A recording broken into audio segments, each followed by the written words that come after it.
Oke, kembali lagi di Hai Indonesia, berbagi cerita dan berita untuk Indonesia lebih baik. Masih. Dan kita di segmen 2. Oke, segmen 2 ini kita bukan kedatangan ya, tapi bersama langsung dengan narasumber Kapten kita. Rangga Pambudi. Ya, tadi kan Halo, kita udah Kapten. Ya. Kapten, halo. Dengar kita, Kapten? Halo. Dengar. Oke, say hi dulu mungkin Kapten buat penonton Hai Indonesia. Hola. Hai Indonesia. Iya, Ya. Hai Indonesia. Tadinya Kapten mau hadir, cuman karena PPKM dan COVID juga makin gitu kan. Angkanya semakin hari kok semakin mengkhawatirkan ya, Mbak. Bener. Kapten masih dinas kalau posisi seperti ini? Masih ada dinas, cuman mungkin frekuensi penerbangannya nggak kayak dulu pas masuk ke pandemi kan agak berkurang ya. Terus jadi ya lebih sering di rumah juga sih.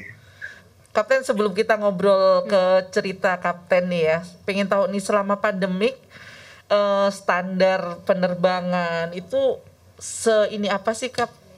Soalnya saya udah lama nggak naik pesawat. Oh, pandemi ini selama pandemi aku nggak naik pesawat sama sekali. Dan tidak keluar dari Jakarta. Saya 2 kali naik pesawat selama pandemi ini.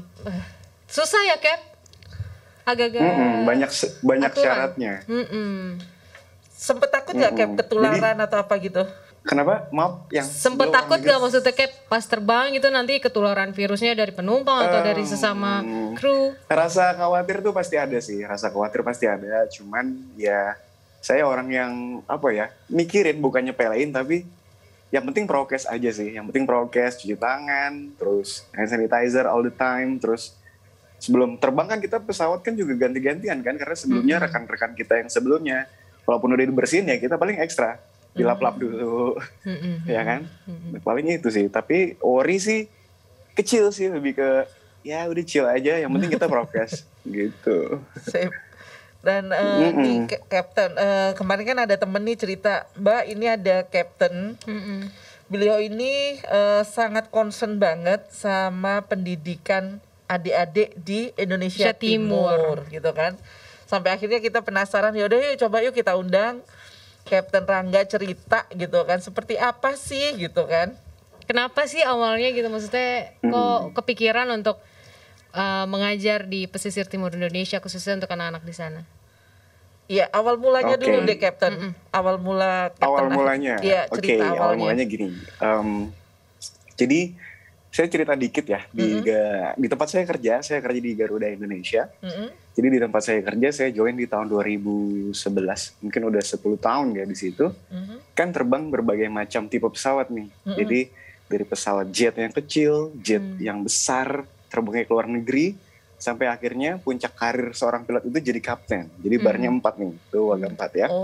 Jadi pas saya sekolah jadi kapten, ya? saya ditempatin di pesawat terkecil yang Garuda punya, di tempat saya kerja punya. Jadi dia terbang baling-baling, nama pesawatnya ATR 72600. Jadi karena dulunya kebiasaan terbangnya ke luar negeri, ke bandara yang gede-gede, ke Eropa, ke Asia, ke Middle East, tiba-tiba terbang pesawat kecil, terbangnya ke pelosok, ya kan? Jadi itu sesuatu yang baru banget, nggak pernah saya alamin. Jadi saya baru terbang kaptensi itu di tahun 2017.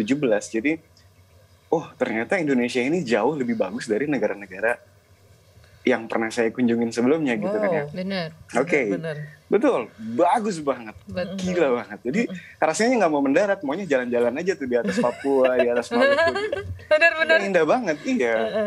Saya pernah ke Raja Ampat itu di atasnya tuh motor-motor tuh. Malah lebih bagus ya daripada di bawah kan. Iya, benar. Jadi bisa dibayangin ya. Jadi akhirnya waktu itu tempat saya bekerja itu ada penerbangan dari Ambon ke Pulau K. Jadi ibu kota kabupaten itu kalau nggak salah Langgur. Jadi itu Pulau K, ada 2 pulau. Pulau K kecil sama K besar. Dan saya di Pulau K kecilnya nginep tuh. Jadi mendaratnya sore hari. Besoknya itu duty free, jadi penerbangannya itu nggak tiap hari, Ambon Langgurnya itu. Jadi karena cuma seminggu 3 kali, jadi pas saya mendarat di Langgur, kru yang di sana besoknya terbang, saya libur di sana tuh. Di Langgur itu libur. Jadi pertama-tama sih ya norak gitu kan, jalan-jalan eksplor laut-lautnya, pantai-pantainya. Lama-lama kan bosen kan. Tiba-tiba mulai deh tuh. Jadi lagi jalan-jalan ketemu ini sebenarnya ada ceritanya. Ketemu ada orang dari Jakarta, ketemu itu namanya Mbak Shirley. Dia itu dari komunitas literasi, kalau nggak salah namanya Kutu Buku namanya. Terus kita ngobrol, iya Mbak ngapain gitu di sini? Mau ngunjungin taman baca. Oh gitu ya. Oh ya udah, akhirnya dia ngajak, mau ikut nggak? Akhirnya saya ikut. Singkat kata saya ikut, ngeliatin kegiatannya dia cuman ngunjungin taman baca gitu, dan akhirnya besoknya saya terbang ke situ lagi. Wah boleh juga nih gitu. Inspirasinya dari mereka sebetulnya.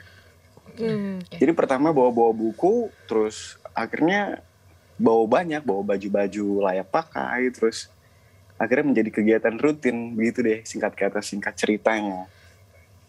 Nah, kalau boleh tahu di sana sendiri tuh memang saya kebetulan nggak tahu salah, cuman kalau ngelihat cerita di media sosial atau media massa sangat-sangat kalau dibilang terpencil ya mungkin terpencil. Apakah memang akses untuk mendapatkan bacaan itu emang sebegitu susahnya, Kapten?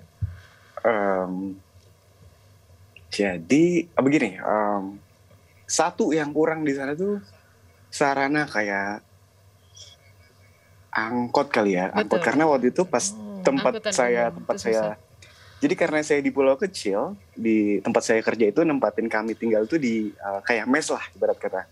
Di mes. Nah mesnya itu ada di kampung, di sebuah kampung gitu, jauh dari bandara. Nah itu tuh listrik, jadi saya bayangin tuh kalau pulang terbang sore atau berangkat terbang subuh tuh gelap banget.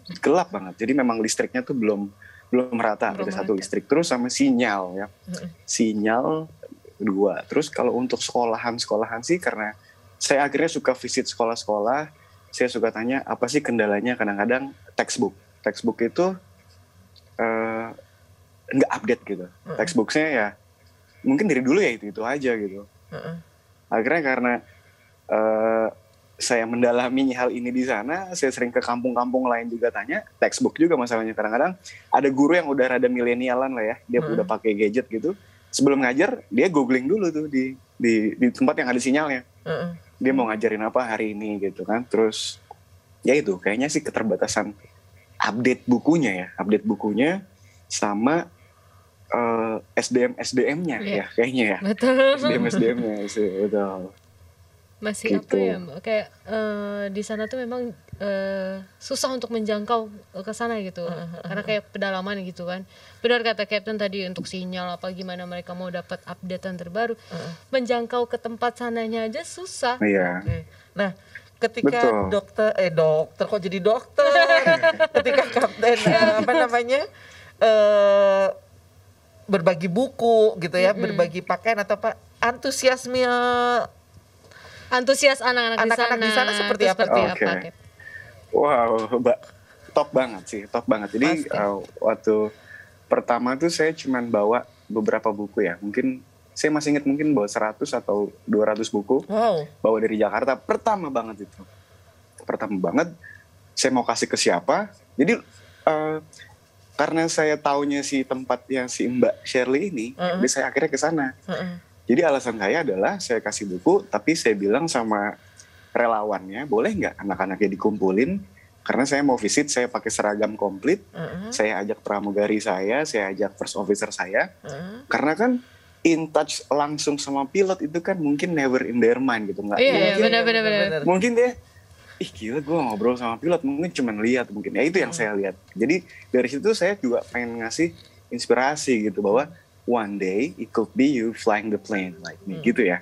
Jadi saya kasih inspirasi. Jadi lebih ke setiap kesana selain nyumbang buku, saya bikin kelas inspirasi. Jadi kayak ngajar gitu di sekolah-sekolahan. Iya, jadi udah ke sekolah A, B, C, D. Akhirnya antusiasnya luar biasa. Jadi satu sekolah sama sekolah beda kesannya. Ada yang kalau saya mau datang disambut tari-tarian gitu. Jadi ada juga yang ke sekolah Kristen apa gitu ya. Saya lupa, dikumpulin tuh, disiplin banget mereka pada baris. Jadi pas udah selesai ngajar, 300 murid itu salim semuanya. Jadi Jadi udah gini, aduh, ya antusiasmenya tuh luar biasa ya.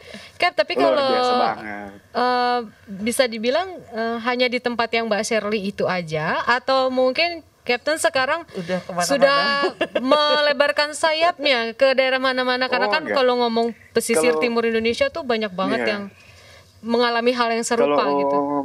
Mbak Shirley itu cuman Mbak Shirley waktu pertama, dan yang kedua itu jadi gini. Yang setelah Mbak Shirley, pertama saya ke sana pakai baju pilot, akhirnya ada timbul cemburu dari penduduk kampung yang tempat kerja saya tinggal. Itu kok ada, iya pasti ada. Kok itu ada kapten kok di situ aja ada bagi-bagi buku, kok di sana kok selama ini kru Garuda tinggal di sini kok nggak bagi-bagi buku di sini gitu kan ya. Saya bilang ya udah deh, mohon maaf karena kemarin tahunya di sana. Mulai saat ini sekarang ganti-gantian. Akhirnya dari situ mungkin saya udah pernah ada kali ya kurang lebih 10-an sekolah deh yang udah saya sambangin, yang nggak di tempat Shirley aja, udah kemana-mana terus sama kegiatannya sama bagi-bagi buku sama kelas inspirasi. Boleh tahu nggak itu Cap daerahnya mana aja mungkin, atau mungkin nanti mau di luar pesisir timur, siapa tahu ya. Melebarkan jajah seluruh Indonesia, nanti bisa dikunjungi sama Kapten Rangga. Membagikan sementara buku. masih di Pulau K itu karena melihat karena saya cuma punya ada libur saat dinas itu di Langgur aja. Kalau di tempat lain kan mungkin landing sore, besoknya terbang lagi. Nah kalau di Langgur itu saya benar-benar manfaatin waktu duty free kita sebutnya. Jadi satu hari nggak ngapa-ngapain, jadi baru lusanya kita terbang lagi gitu. Jadi saya benar-benar manfaatin waktu kosong itu.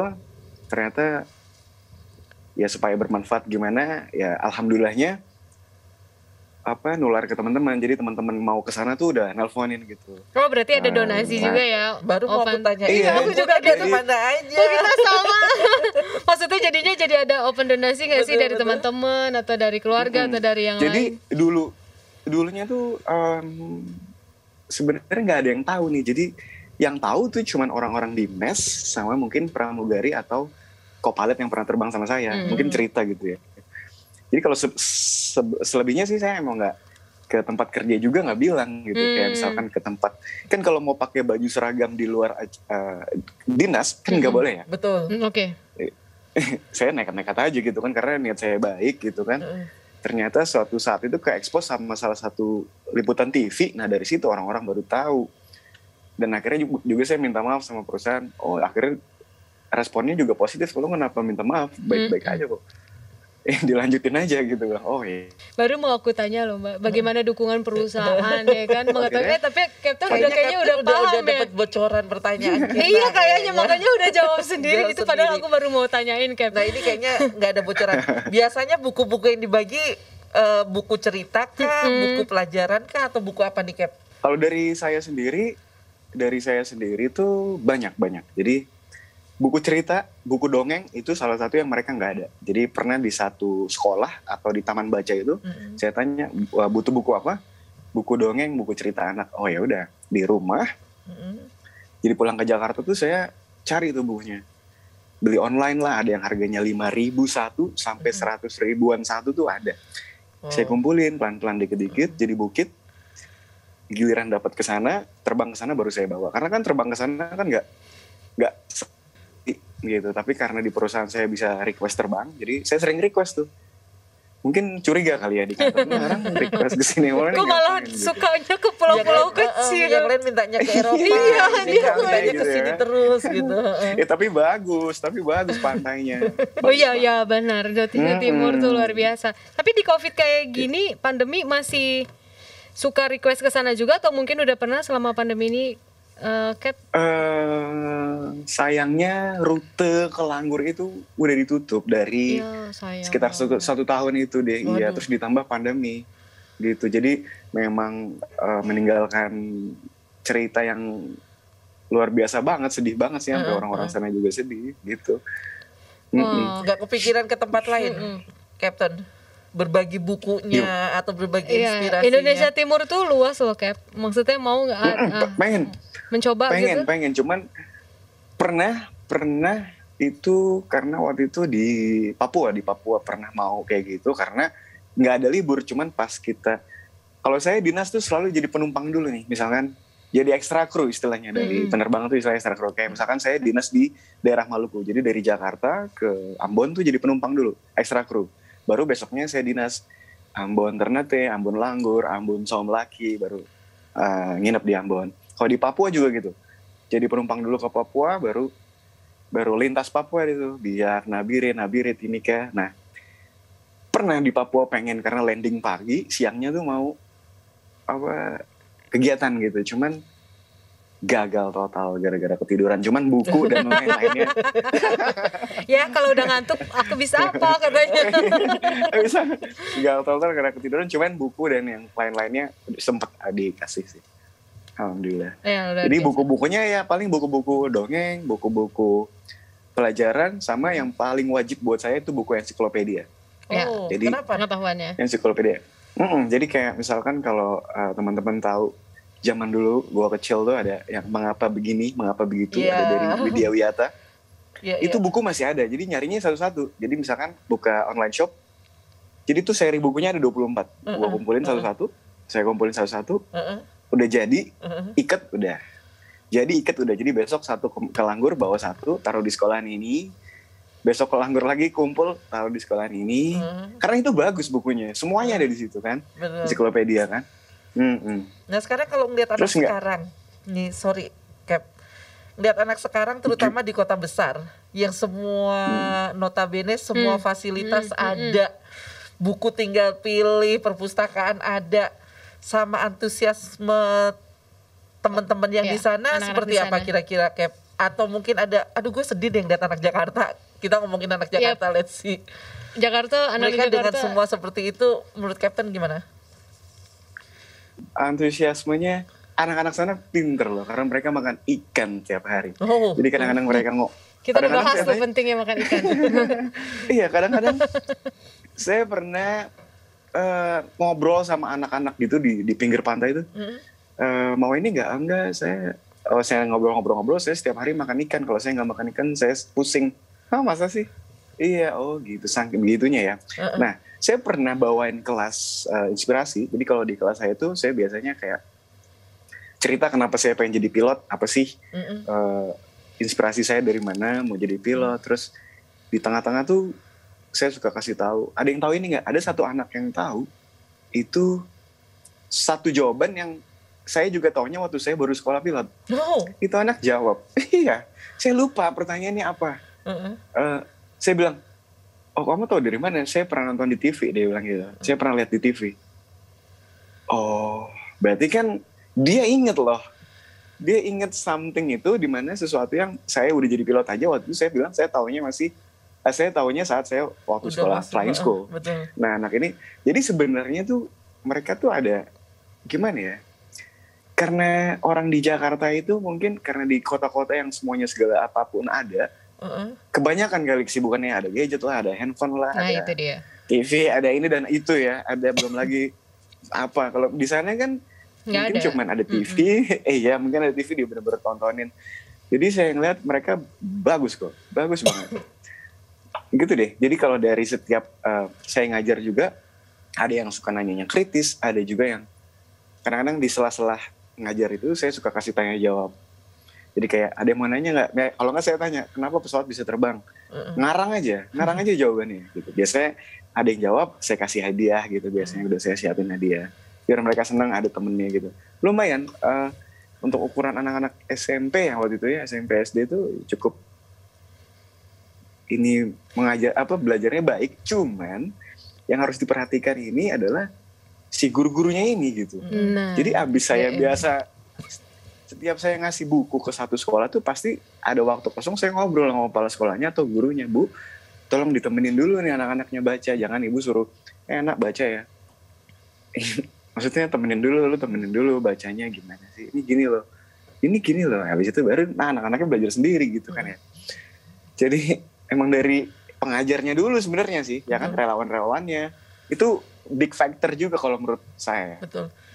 Nah, ada keinginan gini nggak memindah? Sekarang kan setahun ini Kapten Rangga tidak bisa melakukan itu ya.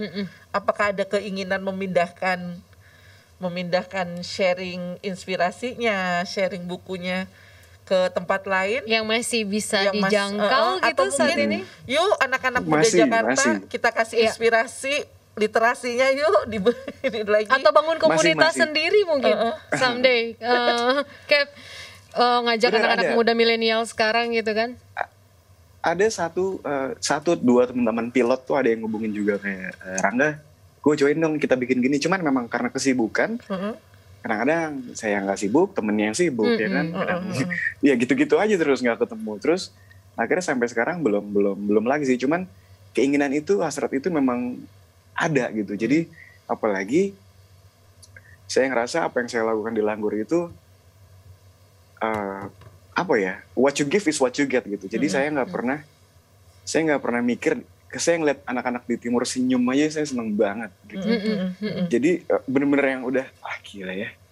Gimana maksudnya ini dibawa ke Jakarta pasti mereka seneng banget gitu kan. Jadi saya tuh emang basically-nya suka berbagi aja. Jadi nggak berbagi buku. Kadang-kadang kalau saya mau ke pantai itu saya ke pasar dulu, ke warung gitu, beli coklat kayak 10, 12. Jadi kalau setiap ketemu anak kecil di pantai, mau coklat nggak? Nih saya kasih gitu. Mau coklat nggak? Saya kasih. Kayak gitu aja tuh udah buat saya udah happy ya ngeliatnya. Iya, jadi kalau mau ekspansi segala macam pengen banget, cuman mungkin kesempatannya belum pas gitu. Sip. Aku punya satu pertanyaan sebelum ke satu pertanyaan terakhir. Udah ketahuan ya kayaknya. Udah pengen siapa dulu nih yang mau nanya. Senioritas. Oh, iya, oke. Itu mutlak kayaknya. Lah, Kapten kan udah terbang ke Eropa, kemana dan lain sebagainya. Tadi juga bilang Indonesia itu cantik gitu kan. Iya, benar. Yang kurang nih dari Indonesia, kenapa hanya yang dikenal tuh cuman Bali, Jogja, mana lagi ya? Bali lah untuk wisatawan asing tuh pasti. Bromo lah, itu menurut Kapten apa? Karena Kapten udah jalan kemana-mana nih gitu kan, pasti udah tahu. Kadang wisatawan asing tuh taunya Bali, nggak tahu kalau Bali itu adanya di Indonesia. Indonesia itu di Bali. Iya, Indonesia nih gitu. Gimana Kap? Oke. Jadi satu permasalahan yang buat saya itu adalah negara kita terlalu besar banget. Negara kita tuh gede banget, iya. Jadi kalau di luaran gitu, misalkan saya pernah terbang ke luar negeri, di sini udah negara ini, di sini udah negara ini udah negara ini gitu. Sedangkan kita di Indonesianya masih di situ-situ aja kan. Betul. Wah gila gede banget. Satu, negara kita kegedean. Kedua, kegedean dan kepulauan gitu. Jadi udah mix deh tuh. Jadi untuk buat satu areanya itu terekspos itu memang benar-benar harus ada mungkin dari pemerintah daerahnya benar-benar yang concern banget terhadap pariwisatanya. Kayak contohnya Langgur yang tempat aku bikin kelas inspirasi itu udah mulai membaik sebetulnya. Jadi sebelum tempat kerja saya stop penerbangan ke sana, itu saya udah mulai bawa bule tuh dari Ambon. Jadi rute penerbangannya itu dari Ambon. Jadi Jakarta, Ambon, Langgur. Yes. Jadi kesini kan saya sebagai pilot ini kan pasti ngeliatin juga penumpangnya kan yang dibawa. Udah mulai ada Ambon nih. Udah mulai ada bule. Terus di tempat tinggal tuh udah ada bule lewat gitu. Udah ada bule lewatnya. Berarti kan udah mulai bagus ya. Betul. Cuman sayangnya mungkin just matter of time sih menurut saya, karena negaranya terlalu besar, banyak yang dipikirin sama pemimpin-pemimpin. Jadi ini terlewatin gitu. Jadi ya pariwisata kita makanya jadi skip nih Indonesia Timur. Padahal cantik banget loh ya kan. Itu kayak tadi sebenarnya miris aku denger ya.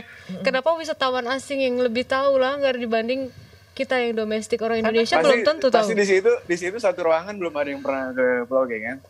Pulau apa? Belum. Pulau K. Udah ada yang pernah belum ya? Belum. Ambonnya doang kayak. Di sini mungkin udah ya? Ambon sebulan kayak. Kalau kamu Ambon sebulan, aku belum pernah sama sekali ke Indonesia Ambon, Timur. Papua. Udah jadi tahu cantiknya kayak apa gitu. Tapi Ambon the best sih. Iya, soalnya kalau ke sana merogoh koceknya lumayan dalam banget. Bukan lagi ya, itu ongkos. Makanya mungkin kenapa pariwisata di Indonesia khususnya di timur kurang, karena Itu tadi Ongkosnya mahal banget. Cap tahu sendiri satu tiket pergi Garuda Indonesia berapa ke sana. Ya kan? Saya aja nggak pernah naik maskapai tempat saya kerja sebelum jadi pilotnya. Oh bisa gitu. Pas udah jadi pilotnya baru deh ngerasain pesawatnya. Iya kan, harganya luar biasa, mahal banget. Gimana pergi lebih terus? mahal dari ke ASEAN, ke Thailand lebih murah. Iya, nggak ada apa-apanya ke Thailand mah sama ke Ambon. Bener banget. Oke, Cap, ini tadi kan udah ngomongin Indonesia Timur. Oke, sekali lagi nih harapannya Kapten Rangga khususnya untuk dunia pendidikan di Indonesia, apalagi Kapten Rangga juga udah pernah lihat gimana pendidikan di Indonesia Timur jauh ketinggalan banget dibanding kita yang di ibu kota gitu. Jadi, harapannya apa sih, Cap, mungkin? Harapannya banyak orang-orang aja sih yang lebih care sama concern terhadap orang lain. Itu aja sih. Ya kan? Jadi enggak lebih ke situ dulu deh. Karena itu sih, karena mulainya dari situ. Karena mungkin bertahun-tahun ada penerbangan ke situ, udah mulai sejak ada yang mulai gitu kan. Jadi jangan berani untuk mulai sesuatu yang beda, walaupun ngerti ya maksudnya apa sih? Iya. Jadi lebih nanemin ke orang-orang untuk punya jiwa care and concern terhadap something kecil gitu, termasuk pendidikan ya. Apalagi karena di timur itu kan pertama dari rasa penasaran, ini orang-orang tahu nggak ya ini namanya runway gitu ya. Ini orang-orang tahu nggak sih ini kalau di tempat kerja pilot itu namanya kokpit, tahu nggak sih? Itu kan hal kecil aja sebenarnya, ya kan? Cuman kan anak SMA gitu masih ada yang nggak tahu. Terbatas ya, hanya beberapa kalangan kayak gitu. Ini namanya apa? Ya kayak gitu-gitu sih. Harapan saya sih lebih banyak orang yang care and concern terhadap pendidikan. Oke. Lebih banyak lagi orang-orang semacam Kapten Rangga. Ya, yang punya jiwa sosial tinggi ya di sana yang lihat tayangan kita, siapa tahu tergerak untuk membantu atau punya kegiatan yang sama dengan Kapten Rangga. Itu lebih banyak lebih baik. Kita kami terima kasih buat waktunya. Kalau ada foto yang boleh di-share atau video boleh di-share, boleh ya, Cap? Boleh ya, nanti kami minta tim kreatif. Oh, boleh. Kapten Rangga, kita pamit dulu, nanti kita janjian lagi, moga-moga bisa ketemu langsung, bisa langsung udara. Ke sini ya. Biar lebih seru lagi ngobrol. Benar kan? Iya, oke. Thank you Kapten Rangga. Terima kasih banyak, Cap. Sehat selalu ya. Sehat selalu. Bye. Nah, itu tadi ya obrolan kita sama Kapten Rangga. Dan nanti kita akan kembali lagi di segmen 3. Jangan kemana-mana deh. Kita akan bahas hal lainnya. Tetap di Hai Indonesia, berbagi cerita dan berita untuk Indonesia lebih baik.